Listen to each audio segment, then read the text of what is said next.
Good evening and welcome to Chicago Tonight. I'm Brandis Friedman. And I'm Paris Schutz. On the show tonight, this House will not waste the people's time. The General Assembly gets a fresh start. It's inauguration day for Illinois lawmakers. Mayor Lightfoot's campaign emails CPS teachers asking them to help her win re-election. But does it violate the city's ethics ordinance?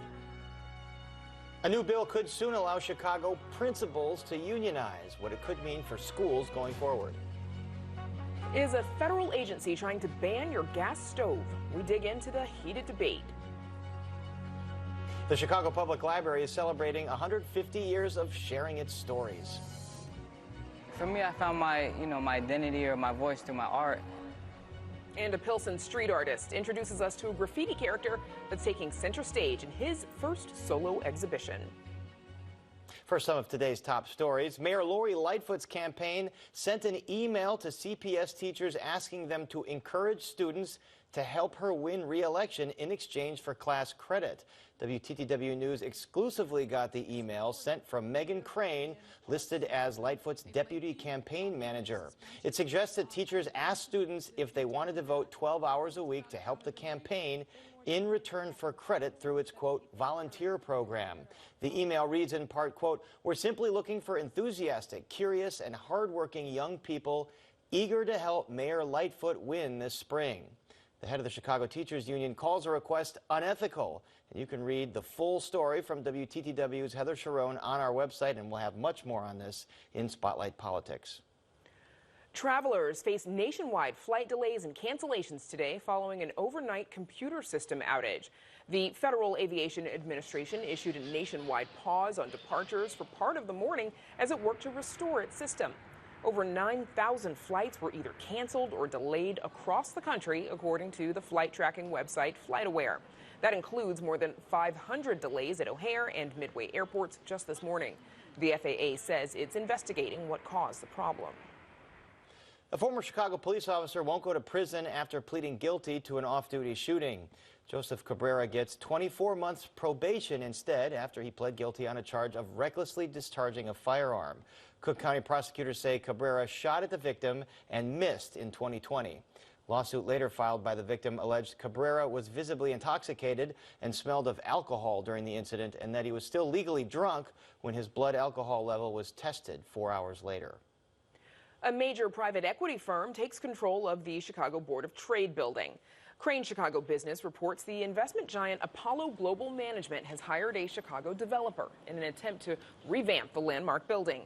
The building is one of the highest profile office buildings in downtown up for sale since the start of the COVID-19 pandemic, which has driven downtown office vacancy to an all-time high due to the increase of remote work. Coming up in the program, a new bill lets principals unionize, what that could mean for Chicago public schools.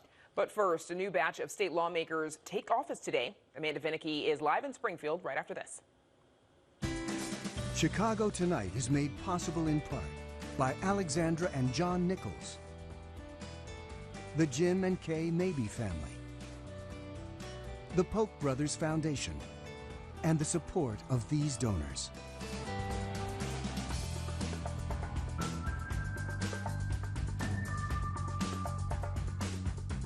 The General Assembly begins anew in Springfield. A new crop of Illinois lawmakers have been sworn in today, and Amanda Vinicky is in Springfield with the very latest. Amanda.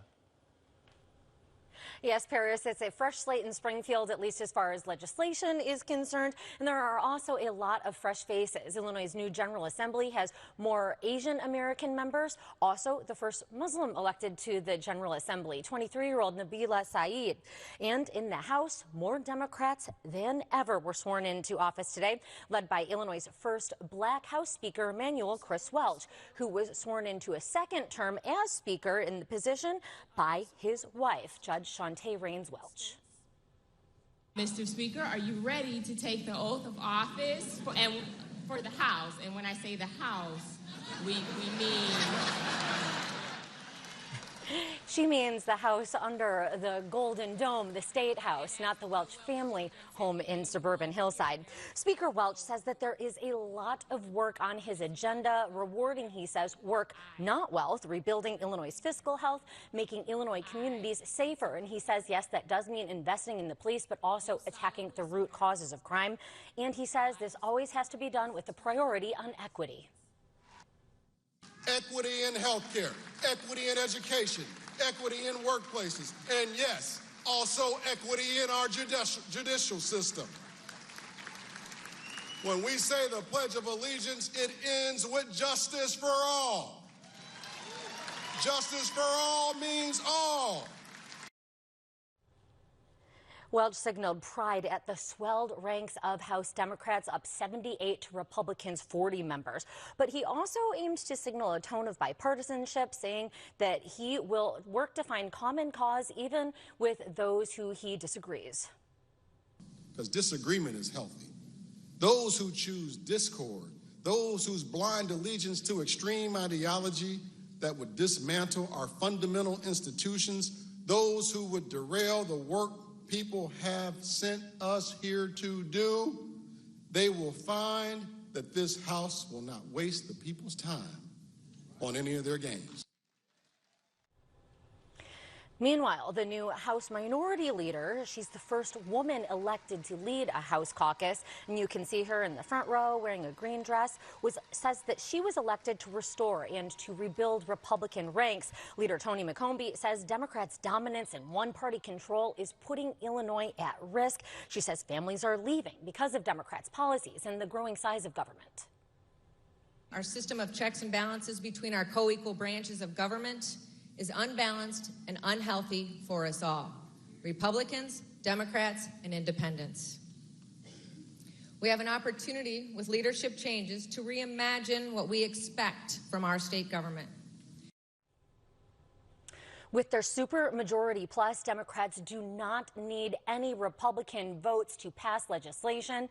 Nonetheless, McCombie made a public plea to Welch to work with her anyway. It's time for courageous leadership. Leadership must be unafraid to be forthright. So I ask you, Speaker Welch, don't be afraid. Bring us to the table. We are problem solvers, so use our knowledge, benefit from our talents, and hear our hearts. Let us show you that any preconceived notions about Republicans is false.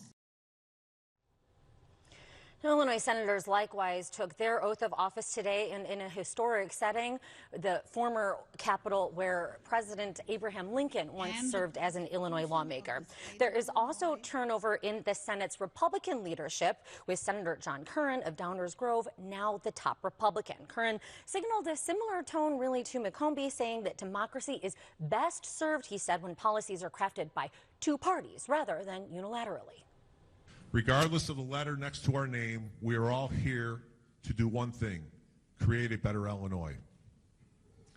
That means that all legislators, not just the majority, are here to represent our constituents through creating strong, practical public policy. There are millions of Illinoisans who support the Republican principles of freedom and economic opportunity for all. If you can't get a sense of things, Republicans certainly feel as if they've been rebuffed in recent years. Now, the most senior of the powerful four top legislative leaders is Senate President Don Harmon, who during his remarks did not get specific about any sort of platform. Rather, he read a quote he said stuck with him from the recent swearing in of Illinois Supreme Court Justice Elizabeth Rochford, first said by her CPD police superintendent in 1976 in a speech made to new patrol officers. If you lack integrity, get out. Get out now, because you will be found out. To be sorry is too late. If you remember the esteem in which you are held by your family and friends, many of whom are in this hall, you will save them the eventual shame and heartbreak. We've all unfortunately witnessed the sweeping tarnish that comes when even one elected official strays. If you aren't here to do what's right for the people of Illinois, I would suggest you take Mr. Rochford's advice. Even among the celebratory pump that is of inauguration, it was a pretty dire and stark ethical warning from the Senate president there, and there has been a lot of recent such stains. Of course, namely, there's former Illinois House Speaker Michael Madigan fighting federal corruption charges, other legislators who've been sort of forced out of government, and you even have one, Senator Emil Jones III, who was sworn into office today but has pleaded not guilty to federal bribery charges. So a lot going on there. The 103rd General Assembly will have its first official real day of business tomorrow, though I do expect it will be light. This after a very busy few days of the last lame duck legislature, which has sent a flurry of bills to Governor J.B. Pritzker's desk. And coming up in a little bit, we are going to be back with a state senator to talk about one of the more controversial among them, and that is Illinois' new gun law. But for now, sending it back to you in the studio. And I wonder if they're still tired from that Monday gubernatorial inauguration featuring Bruno Mars. It seemed like quite a party there, Amanda. Probably. Thanks very much. All right, and now to Brandis and a bill that's already made its way to Governor Pritzker. Brandis. Paris, Chicago principals could soon have a seat at their own bargaining table. A bill recently passed by the Illinois Senate is now headed to Governor J.B. Pritzker's desk. It would allow Chicago Public Schools principals and vice principals to unionize but not strike. Joining us to discuss this bill and what it could mean are Troy LaRaviere, president of the Chicago Principals and Administrators Association. LaRaviere wrote the bill, and Robert Bruno, professor and director of the Labor Education Program at University of Illinois School of Labor and Employment Relations. We also should say that we invited opponents of this bill as well, but they declined our request to participate. Bob and Troy, welcome back. Thanks for joining us. So, Troy, as we said, you wrote the bill. You spent nearly 4 years working on this. Why did you feel it was necessary? Well, when I became president of the Principals Association, bargaining rights was the last thing on my mind. My goal was to help principals develop solutions for the challenges that they had and to work with the district to do so. But I kept running up against a district that did not want to acknowledge the elected representatives of principals and did not want to listen to principals' voices. And so after seeing one bad policy or a policy with a negative unintended consequence pop up again and again and again, consequences we could have warned them about if they consulted us, I decided that bargaining rights was a key tool that we needed in order to ensure that the voices of the people who run the schools were heard when the district is developing school policy. Troy, are any particular policies or what previous policies did you feel principals should have had input on? I can give you many examples. One that comes to mind is reopening. If you remember when they were doing reopening, they were saying we have to get these schools open because Black and brown children are the ones who are suffering the most. Now, when we looked at staffing numbers based on what our principals were telling us, well, we saw that if they reopened it with that staffing model, we wanted them open, to be clear. But the staffing model that they were going to use was going to create a situation where Black and brown students were the one who suffered disproportionately as a result of a bad reopening plan. And so, lo and behold, when they reopened, 17% of majority white classrooms, when they went back to school, they were in person, but they had a remote teacher. This was a phenomenon. It was 17% of majority white classrooms. When it came to majority Hispanic classrooms, 40% went back to school in person, but their teacher was at home. And when it came to Black students, it was almost 50%. So it was Black and brown students, because of the staffing model, that suffered disproportionately as a result of a bad plan. My own son went back to school, came back and said, Dad, I feel like I'm more a part of the class when we're remote than when I'm in the classroom, because I'm in the classroom, the teacher's not there, there's only a couple kids there, please don't send me back. Now, I wanted my son back like everybody else did, but the particular staffing model that they use, if they listened to us, those kids would have went back to school with a better experience than the one they had. So, Bob Bruno, aren't principals, though, considered managers and therefore not usually eligible for bargaining rights? I mean, is that why something like this hasn't been considered previously? Well, the argument has been made here in Illinois that the manager or the principal should be treated almost as an equivalent to a superintendent or an assistant superintendent or a cabinet level official who's making district-wide policy.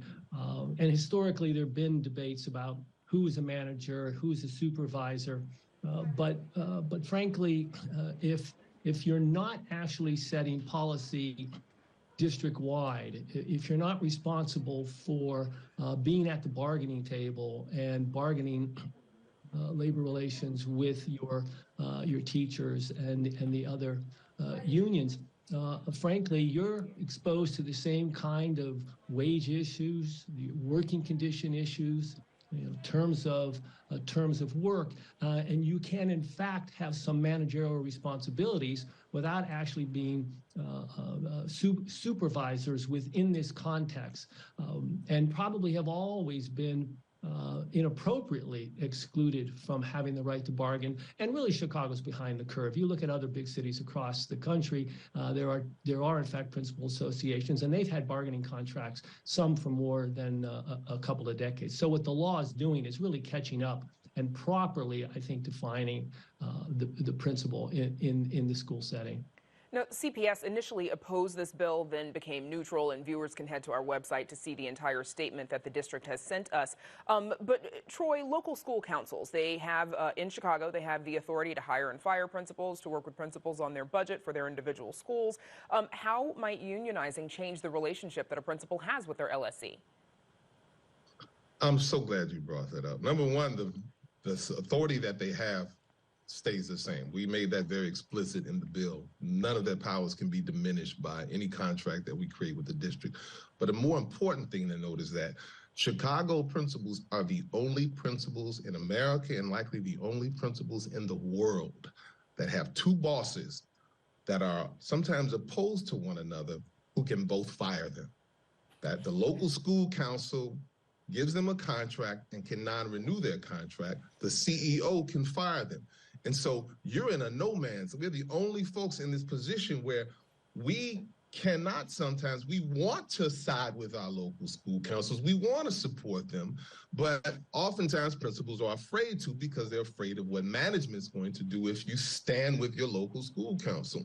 Now, because of this bill, many principals, not all, but many more principals will feel more comfortable standing with their local school council. So I expect this bill to improve the relationships between principals and local school councils, because principals will now feel a bit more comfortable standing with them on issues.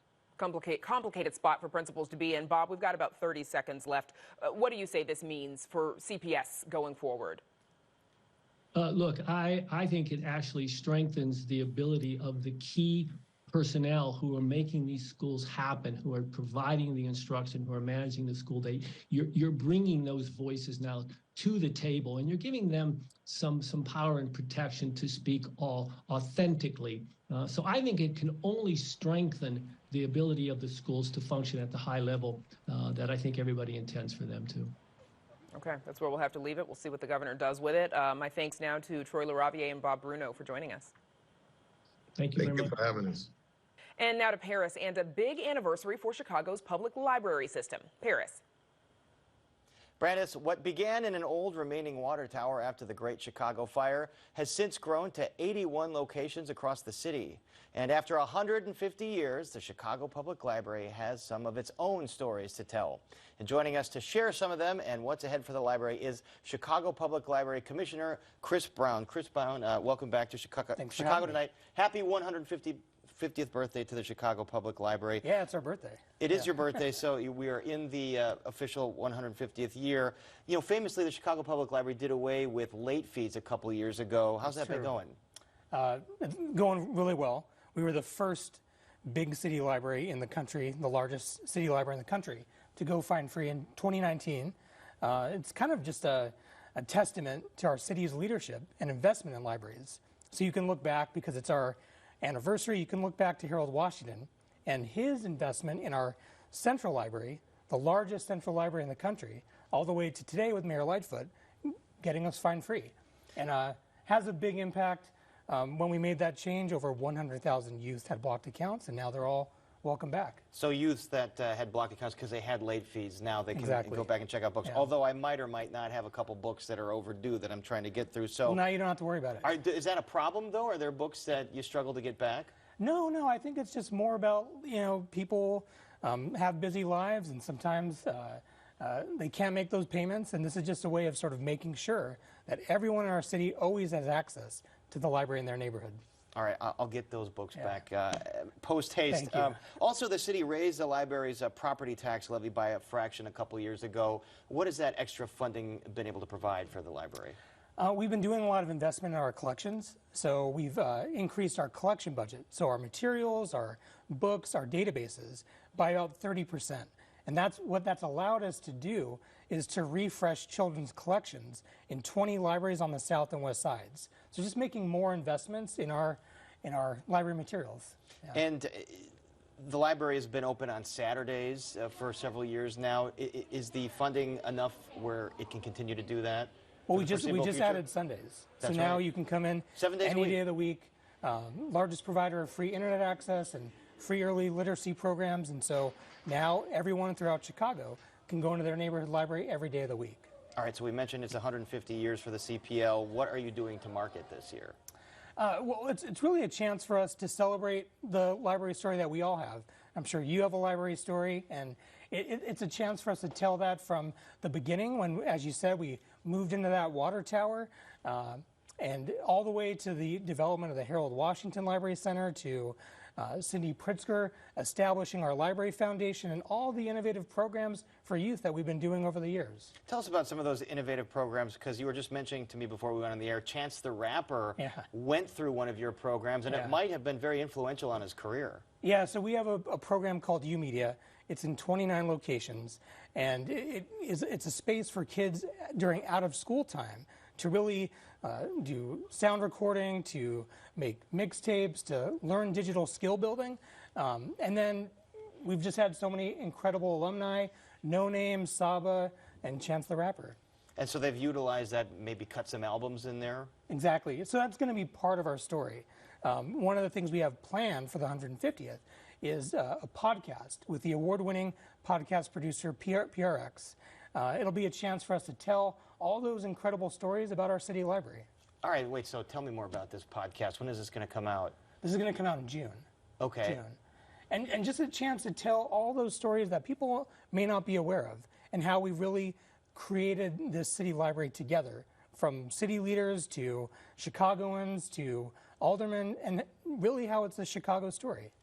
You know, CPL offers a lot of other services that folks may not know. For instance, it's about to be tax season, so folks that need help preparing their taxes can go to the library.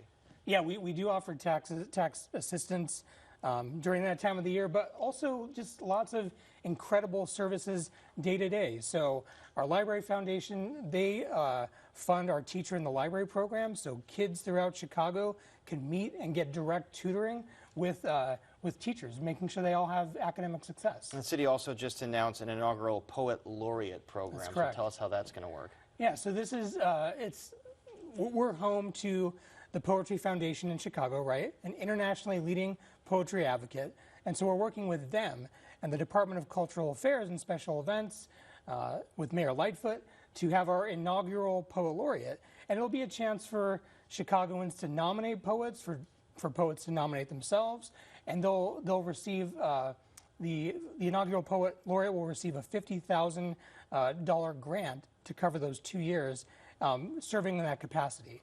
So they'll be doing programming, they'll be commissioning a poem or two. We're hoping they'll be able to commission a poem about our Chicago Public Library. All right, you know, there's so many folks now, there's so much stimuli out there, there's so many distractions. People read their books on e-readers or Kindles. Are you seeing the same kind of volume in the library that you've seen in years past?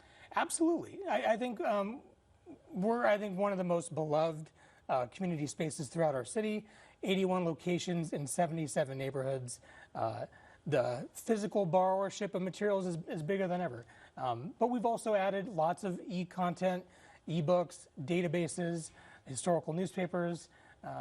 Pretty much whatever your interest is, we have it. All right, Chris Brown, 150 years. Congratulations to the Chicago Public Library, and a shout out to library staff. We know that they're fans of this show and that they watch religiously, so thank you for that. They're very excited. All right, well, thanks for being here. Thank you so much. And there's more Chicago Tonight just ahead, so please stick around. Catch your favorite show at a new time. Chicago Tonight, every weeknight at 10 p.m., starting January 23rd on WTTW. Where have we been? Where are we at? Where are we going? Essentially to be able to help anyone and everyone in the community, whether that's through academic support, social emotional learning, or just providing a safe space for youth to be able to be there. This is the fabric of the neighborhood. You need to take care of the neighborhood. It's an ecosystem.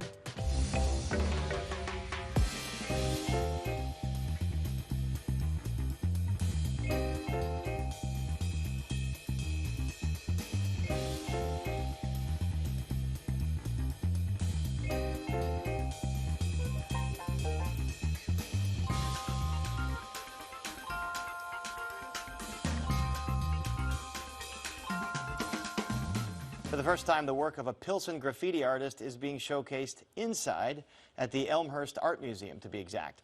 Arts correspondent Angel Ito recently introduced us to Sen and shares the message behind his graffiti character seen flying around the city. Here's another look. I'm mostly known for my murals and my street art public work, but I really wanted to convey the message and the story in a more, I guess, like 3D way, or something that the viewer and the audience can have a little bit more like hands-on and kind of put themselves in the story.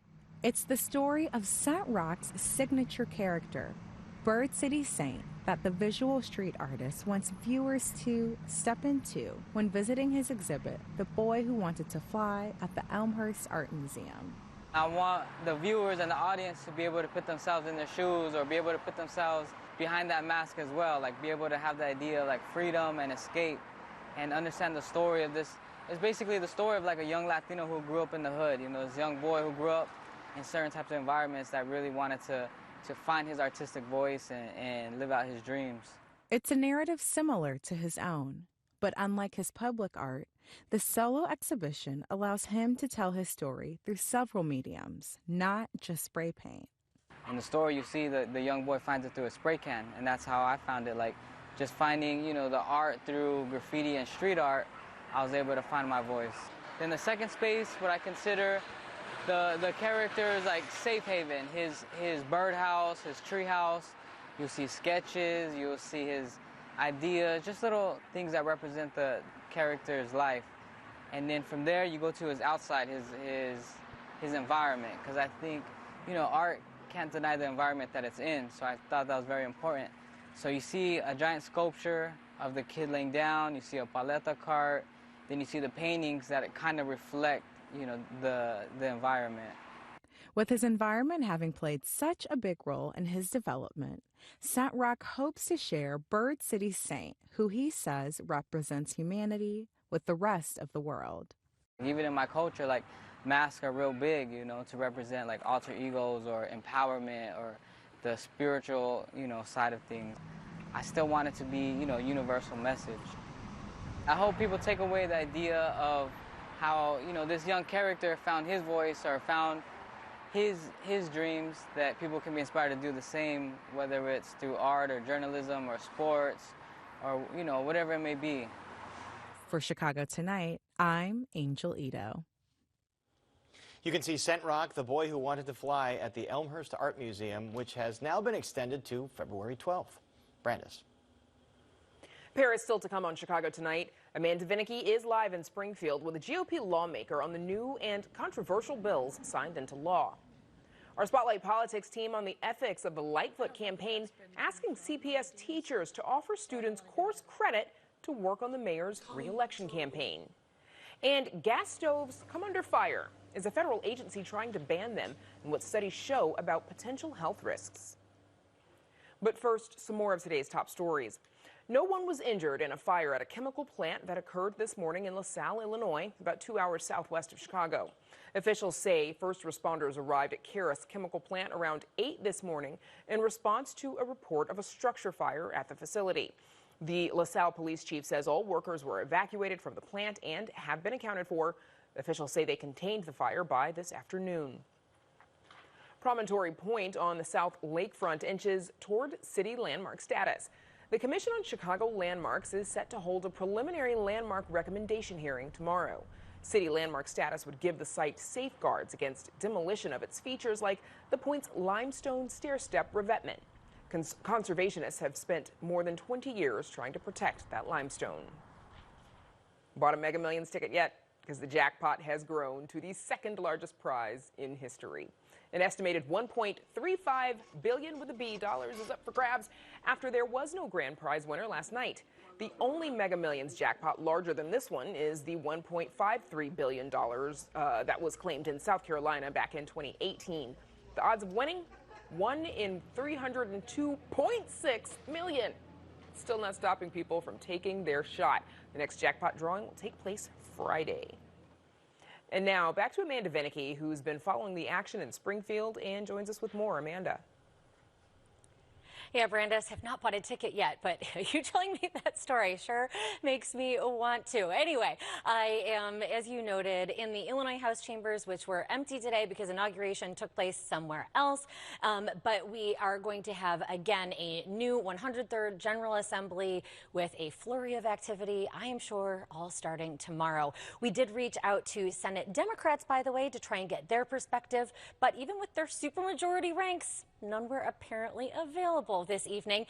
That is all right. We are joined by Senate Republican Terry Bryant. She is from Murfreesboro. Thanks so much for being here with us, and happy inauguration to you. Let's start and just give a little bit of perspective. Murfreesboro, where is that in some of your bona fides? We've talked a lot about sort of the changing nature of the General Assembly. You have some stats there yourself. A little bit. So I'm about 6 miles. I live about 6 miles east of Carbondale. First woman ever to hold my House seat. So that's south of the Metro East, which a lot of folks don't know, but there's a whole nother 2 hours south of Illinois, below St. Louis. First woman in the Senate south of anybody that has a piece of Springfield. So I tend to be a pretty loud voice for Southern Illinois, but you know, a lot of the issues that we talk about, of course, are statewide. I happen to be one of the Republicans who love Chicago, so I'm not one of those folks who wants to separate us from Chicago. I like it. I just love to live in Southern Illinois. And one of the big issues that you have been speaking loudly about is Illinois' new law that creates a category of what the state now defines as assault weapons. There's a long list of those particular guns, the future sale of which, well, as of really last night, right, no longer allowed. Why is that something that you disagree with? We'll get to the constitutional concerns in a moment, but just inherently. Well, one of the issues is we don't really know exactly what is the definition of assault weapon. Until one amendment last night, it looked like almost every semi-automatic shotgun. So that just for perspective, that would be Grandpa's semi-automatic shotgun that he might be using while he's farming. So maybe something that had been passed down a couple generations. All of a sudden, he could be actually a felon for having a firearm that he's had for many generations, right? So if he doesn't register it. If he doesn't register it, that's correct. Allowed. That's correct. But in the final amendment, that part was taken out partially, but there still is some confusion about which semi-automatic shotguns are involved. Those in many parts of the state are used for hunting. I personally am a deer hunter. I hunt turkeys and a lot of those. So those are firearms that are commonly used. And so there is, again, a question about what the U.S. Supreme Court is going to say in regard to commonly used firearms. So let's get to those constitutional concerns. I know you're not an attorney, but nonetheless have studied up a lot on this. This is expected to, in short order, be taken to court with gun rights groups and gun owners seeking to get the law declared unconstitutional. Why do you believe that's the case? Well, so there was a recent decision. The Bruin decision. The Bruin decision a couple weeks ago. It changes the whole landscape of gun control in the United States since the U.S. Supreme Court made the rule. And they basically said that courts have ruled for the last decades on using rulings in the past from like the 1950s. They have basically indicated you have to go back to the framers, which would be 1790. So that part changes. The other part that changes is that the rules that were used, I know, it just changes, it changes the whole dynamic. Right, Illinois has two questions that they ask. One question is does it violate the Second Amendment? Second question is it for public safety? The U.S. Supreme Court has said you can't ask that second question anymore. So obviously that changes the dynamic. This particular bill that's in question, both from many of the Second Amendment rights groups, are saying it doesn't meet the Bruin decision. So obviously those groups are going to go to court. It'll have to be decided at the U.S. Supreme Court level. And Senator, I think we've got to leave it there. Real briefly, one last question. Do you plan to register your guns? I know that there are a lot of Republican legislators that have said, I'm not going to do that, despite the law saying they should. They must. Well, I'm going to wait to see. We have 300 days to register them. I'm going to wait and see what the U.S. Supreme Court says. We fully expect that there'll be an injunction on this. Let's see what happens. Thank you very much. And again, congratulations on your new term, freshly re-inaugurated to the 103rd Illinois Senate just today. That was Republican State Senator Terry Bryant, who, as she noted, represents a section of Southern Illinois. Back to you. All right, Amanda, thanks, and we'll see you shortly for Spotlight Politics as well. Now to Paris and why gas stoves are under fire. Paris. Brandis, recent comments about banning gas stoves have lit a bit of a political flame, but it might turn out to be a tempest in a teapot. Politicians have blasted the notion of banning gas stoves after a federal regulator seemed open to it. Turns out there are no plans to shut the stoves off for now, but there are significant concerns about their health risks.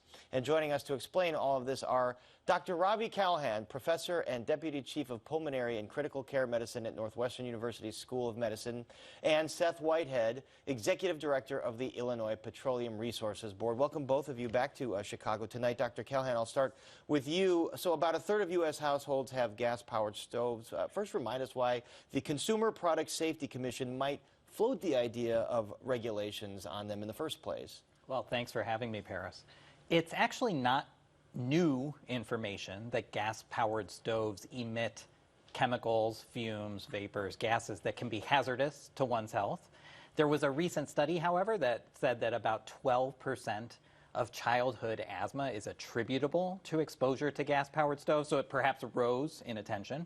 But gas-powered stoves are powered by natural gas, which is a fossil fuel, which when it burns emits a number of chemicals, the big one being nitrous dioxide, NO2, as well as particulate matter, fine particulates. Both of those things cause inflammation in airways and a variety of other health effects and can certainly make asthma worse as well as a variety of other respiratory conditions. And you're saying this is happening in about 12% of gas-powered stoves? No, that study showed that 12% of childhood asthma can be attributed to gas-powered stove exposure. Got it. And Seth Whitehead, a lot of confusion about these comments made by a regulator on the CPSC. What do you make of all of this?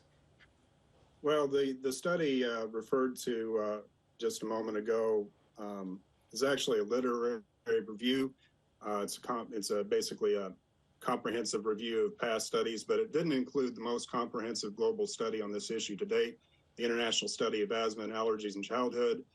That study found no evidence of an association between use of gas and as cooking fuel for either asthma symptoms or asthma diagnosis. That sampled 500,000 plus children. That was omitted from the study referred to earlier, and that study actually has been called into question for a number of flaws similar to that. I'll just go to the US EPA's website. You can go to it right now. It says whether designed to burn natural gas or propane, gas stoves burn very cleanly, emitting little pollution. So I think the comments from the Federal Interagency Committee, or I'm sorry, from the official this week, obviously the U.S. Consumer Product Safety Commission, 4 other commissioners came out and said that they didn't support his view and quickly walked back the talk of a ban and even regulations on gas stoves. So I think that speaks volumes. And President Biden also said today that he is not in favor of that. But Dr. Callahan, what accounts for the discrepancy then in the study that he's mentioning and then other studies that you've mentioned? Well, you know, the details of the studies, I think, are less important than the main message, which is that if someone has a gas stove, it does emit chemicals, NO2. air pollution in the indoor space can be problematic for some people, and it's things people should be mindful of. So what I would encourage is, the policy decisions aside, people should consider carefully whether, if they have an exhaust fan that vents to the outside of the home and they're cooking, they should turn it on. I myself have failed at that many times. It makes a lot of noise, gets in the way of conversation. But if you have the ability to have an exhaust fan that vents to the outside, that's important. If you're worried about your respiratory health, adding an air filter, an air purifier to the home could probably benefit people who are vulnerable to these things. I think it's not really debatable in my mind that burning natural gas creates nitric dioxide in the home as well as other fine particulates. And for people who are susceptible to lung disease, that it's a risk factor.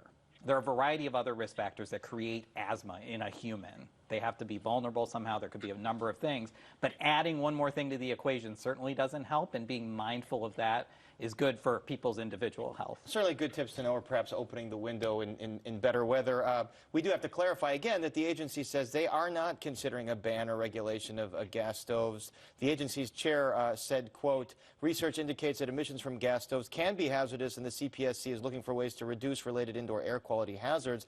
But to be clear, I am not looking to ban gas stoves, and the CPSC has no proceeding to do so. So Seth Whitehood, are there regulations or best practices for future gas stoves that perhaps could help here in lieu of some kind of ban?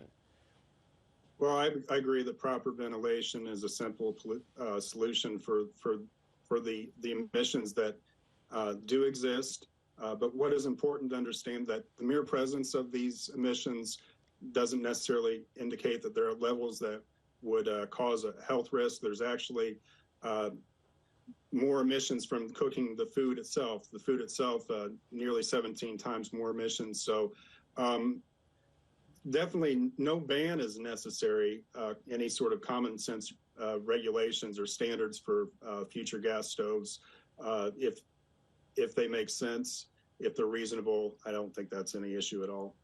Dr. Callan, what about that future standards for making gas stoves? Well, you know, I think cleaner air is important. I think having adequate ventilation is probably a key ingredient to having safe gas cooking in the home. I don't think people need to go and throw away their gas stoves. There's an environmental cost to disposing of appliances, for example, and doing things like that. But I think intermediate steps for now, ensuring good ventilation, opening the window, like you said, when the weather allows. And then, you know, I think we need to think broadly and holistically about indoor air quality, not just gas stoves, but other generators of impaired indoor pollutants that can, in the long run, impact people's respiratory health. And Seth Whitehead, are there drawbacks to going to electric appliances? I mean, many new construction homes have electric stoves. Is one better than the other in terms of cost and environmental impact? And just doing a bit of research before this interview, I've noticed that the restaurant industry is very dead set against any sort of banning of gas stoves for various reasons. I believe a cost and efficiency issue for that industry in particular is the biggest concern from going from gas to electric. So there are definitely drawbacks from an overreaction to the study that it's kind of driven all this, which I mentioned didn't include the most comprehensive study put together on the issue, which found there really isn't any evidence that there's association between gas stoves and asthma. And as we mentioned, maybe a tempest in a teapot this week because those comments were walked back, but very important tips on proper ventilation. And my thanks to Dr. Ravi Callan and Seth Whitehead. Thank you so much. Thanks for having me. Thanks for having me. And up next, our Spotlight Politics team and all the Chicago wards up for aldermanic grabs. But first, we take a look at the weather.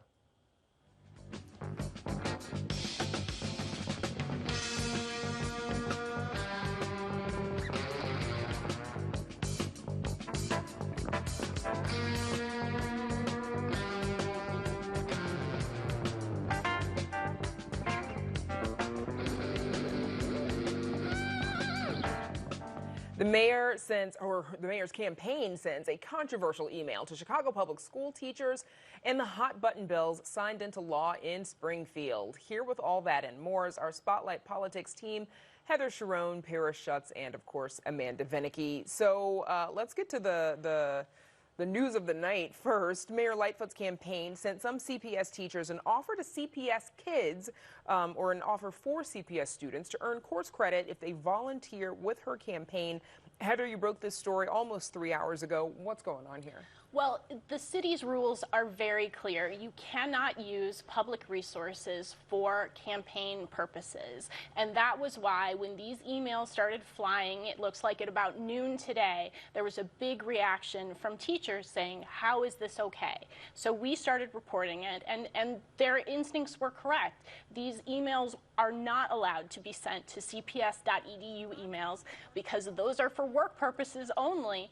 And it's not clear how the mayor's campaign thought it was appropriate or even possible to offer these students who did volunteer with her campaign class credit. There's not really any provision in sort of the academic code to make that happen.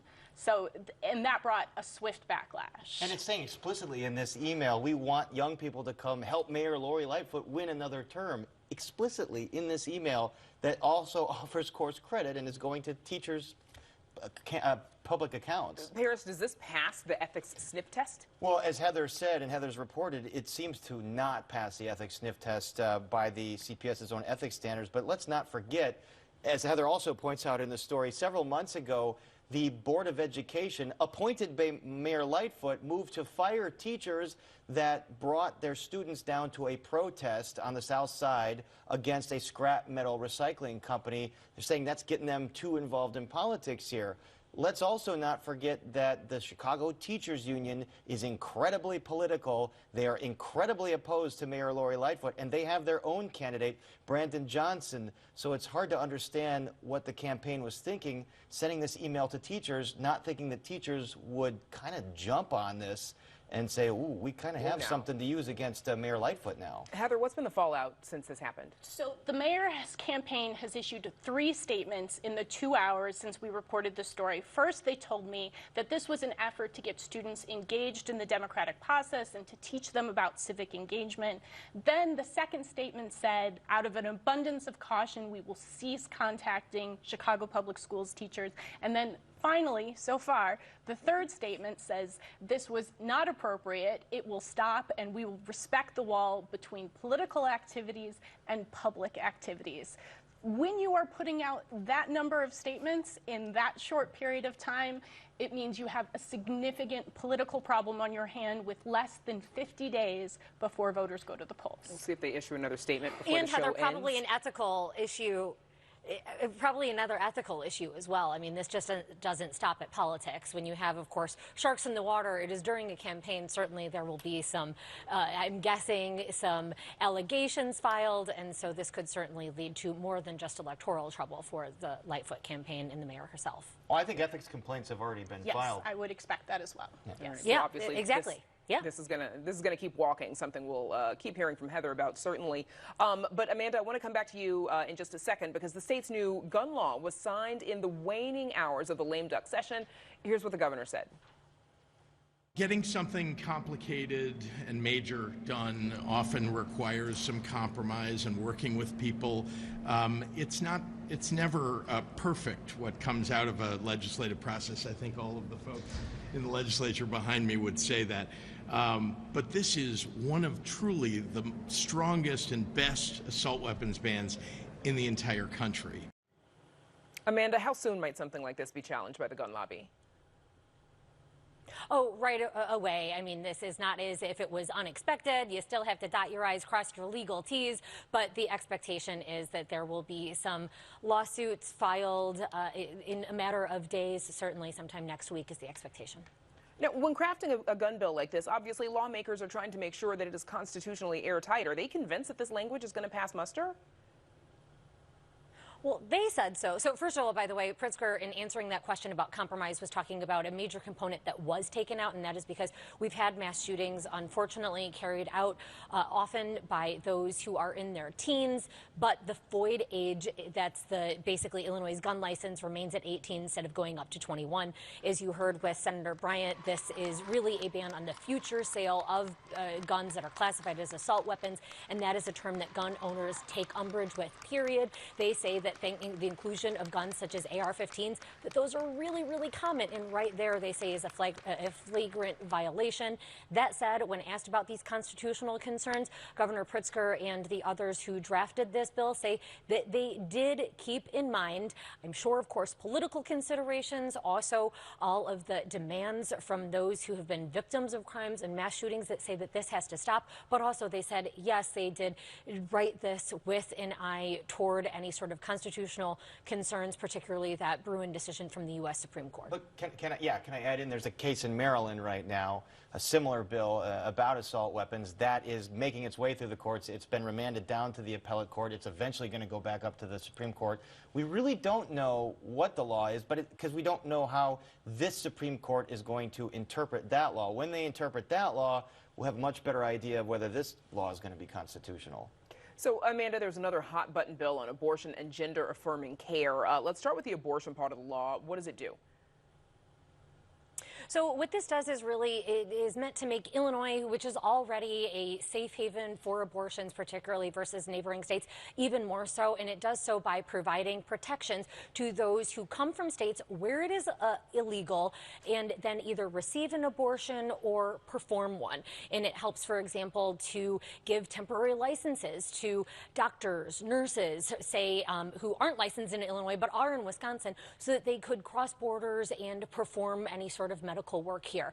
There are a whole host of other such protections, but really that is the long and short of it. And this is, of course, something that Illinois lawmakers have been talking about since the U.S. Supreme Court decision came down that no longer made abortion the national law of the land.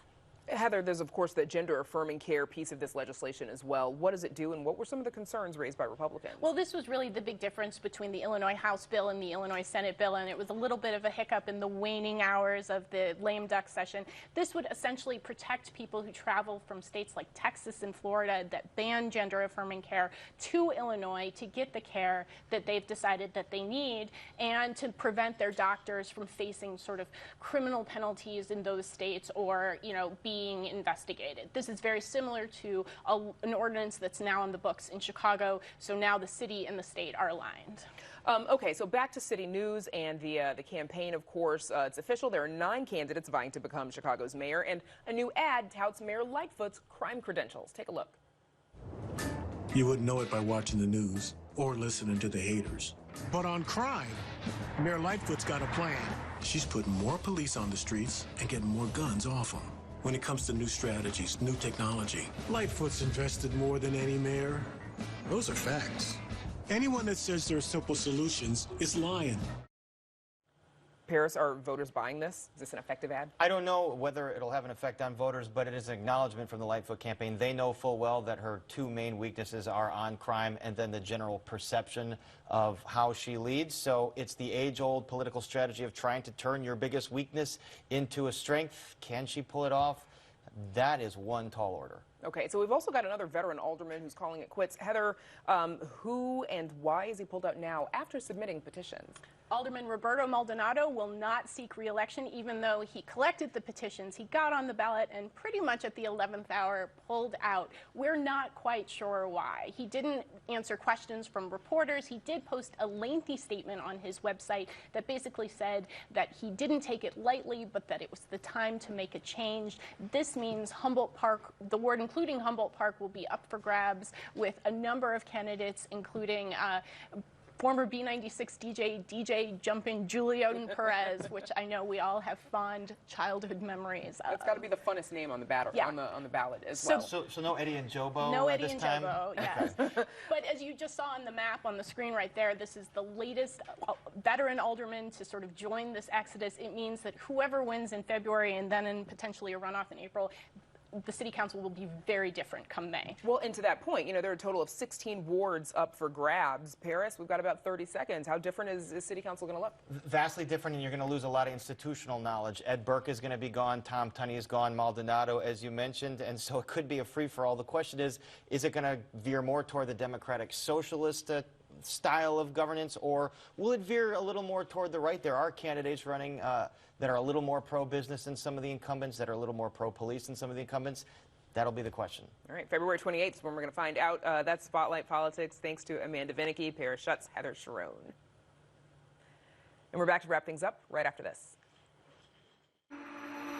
Film to walk in.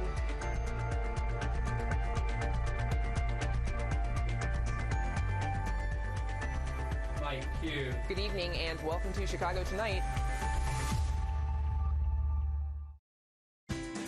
Chicago Tonight is made possible in part by Alexandra and John Nichols, the Jim and Kay Mabee family, the Polk Brothers Foundation, and the support of these donors.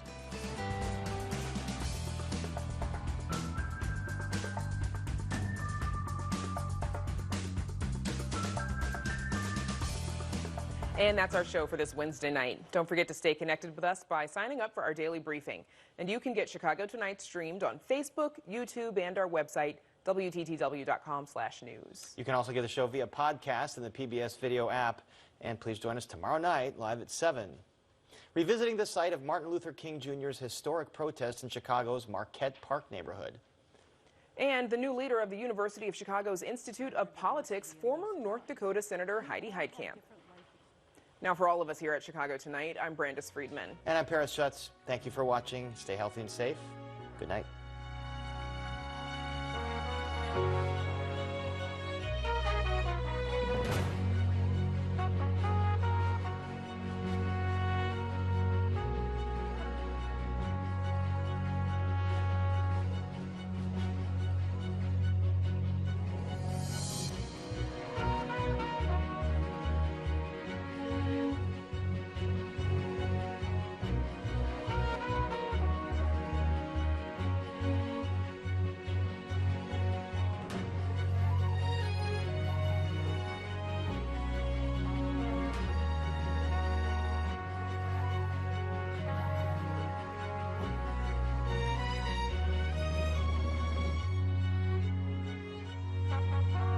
Closed captioning is made possible by Robert A. Clifford and Clifford Law Offices, a proud sponsor of diversity, equity, and inclusion-focused free continuing legal education for lawyers throughout the region.